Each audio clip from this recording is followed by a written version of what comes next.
La décision a été prise en juin après un sondage des galeries et collectionneurs. Oui, Art Paris aurait bel et bien lieu. La foire devient ainsi le premier grand rendez-vous culturel en Europe depuis 6 mois.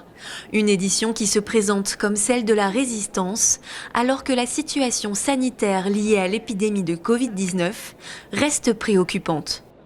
Guillaume, là, comment vous vous sentez aujourd'hui en marchant dans les allées du Grand Palais après tous ces rebondissements? Vous y êtes enfin. Donc malheureusement avec mon masque on ne voit pas mon sourire, infiniment soulagé évidemment. Infiniment soulagé et finalement très fier parce que effectivement c'est un exploit. Il y a beaucoup de choses dans cette réouverture. Enfin, il y a évidemment un test pour marché de l'art, comment ça va se passer. Il y a la joie des collectionneurs de retrouver une certaine normalité, de retrouver l'art, parce que c'est quelque chose, il y a un désir d'art qui est d'ailleurs très touchant. En fait, on voit que les gens ont beaucoup souffert de ce manque de culture.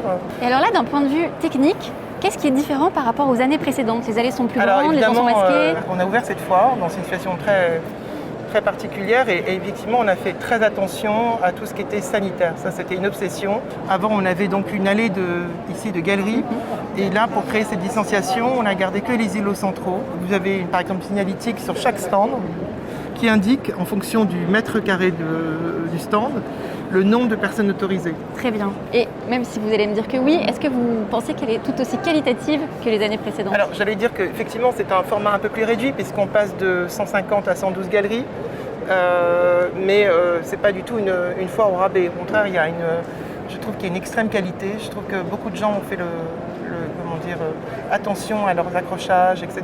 Les gens me parlent en disant mais quel bonheur, voilà. Art Paris apporte son soutien à la création émergente avec le secteur Promesse. 14 jeunes galeries placées au cœur du Grand Palais. Chacune d'entre elles a bénéficié d'une aide financière de la foire. Autre soutien, celui à la scène française.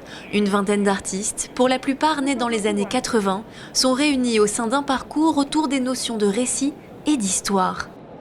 À noter que cette année, fermeture des frontières oblige, 78% des galeries présentes sont françaises. Parmi elles, des habitués, mais aussi de nouvelles participations.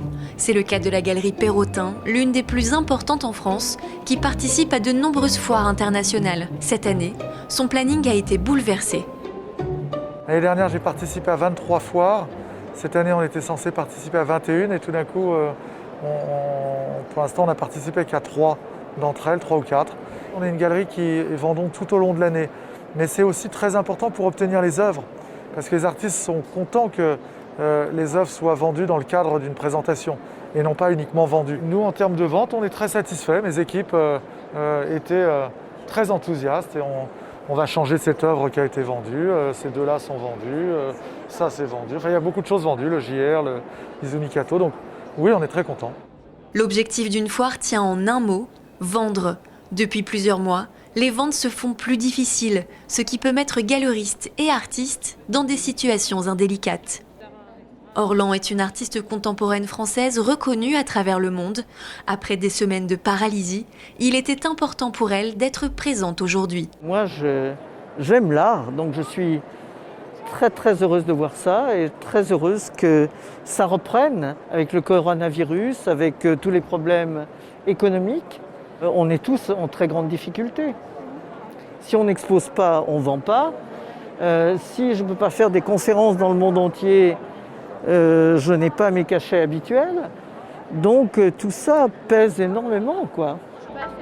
En 2019, la manifestation avait attiré plus de 63 000 visiteurs. S'ils seront certainement moins nombreux cette année, la foire devrait quant à elle être une réussite. En tout cas, une chose est sûre, Art Paris délivre ici un beau message d'espoir pour tout le monde de l'art.